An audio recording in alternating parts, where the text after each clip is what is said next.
Okay, meantime, we're going to talk about the coronavirus and what it is doing to business right now. British Airways stopping all direct flights to and from mainland China because of that coronavirus outbreak. And joining us now on what it means for the other airlines out there is Seth Kaplan. He's the principal at Kaplan Research. Good morning to you, Seth. We also just heard about a flight, by the way, coming into the United States, stopping in Alaska. Becky was saying it's on its way to LA. It's already on its way to California. Already on its way to California. How do you handicap this situation, and which airlines do you think are most at risk? Well, it's the global airlines, obviously, American, United, and Delta among the U.S. airlines.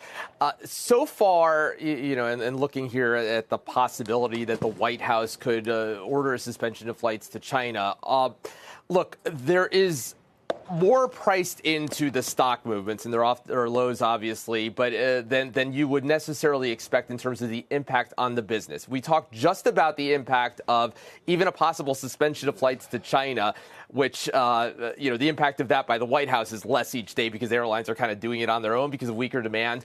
Look, China has been a tough market here for several quarters for these airlines anyway. American Airlines last year ended flights between Chicago and China and said later, look, that was accretive to profits. So you're basically telling airlines to stop flying to a place where they're not doing all that well anyway. It's a small percentage of their total capacity, even an airline like United, which has the most impact. If anything, I worry more about flights between the U.S. and Seoul, an airline like Delta, which has a joint venture with Korean Air. I worry more about the 30-something flights total in both directions by Korean Air between the U.S. and Seoul, which are filled usually with people connecting to and from China, and with Delta's 8 or so flights, than I do about Delta's dozen flights to China, because what do you do about those, right? Getting rid of flights that are tough anyway to China is not the biggest issue. Just so investors who are looking at these stocks today understand, what is baked into the cake? Meaning, what do investors, what do you think the stock market's already reflecting the view that what is going to happen in terms of how long this lasts, how it impacts those airlines, just so we understand sort of what baseline means? Probably more baked in than, let's say, what happened with SARS, where you had a few months of really weak demand back in 2003. Granted,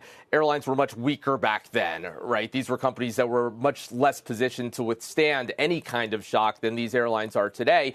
But back then, you had $1 billion in total revenue impact to North American airlines, skewed more actually to Canada, because that's where more of the cases were. So, if you talk about $1 billion for an industry that does, a few $100 billion a year in this country, these companies are, United Airlines by itself has lost $2 billion in market cap over the past week. So it's pricing in something more than what we're seeing right now. And hey, that's the point, right? The unknown here. United Technologies, the parent of the engine maker Pratt & Whitney, made the point yesterday that, the regular flu killed 80,000 Americans last year, right? But there you've got this range of expectations here.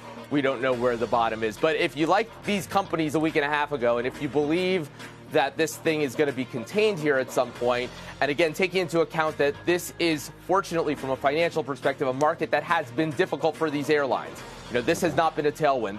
They're not ending flights to a place that has been driving their profits.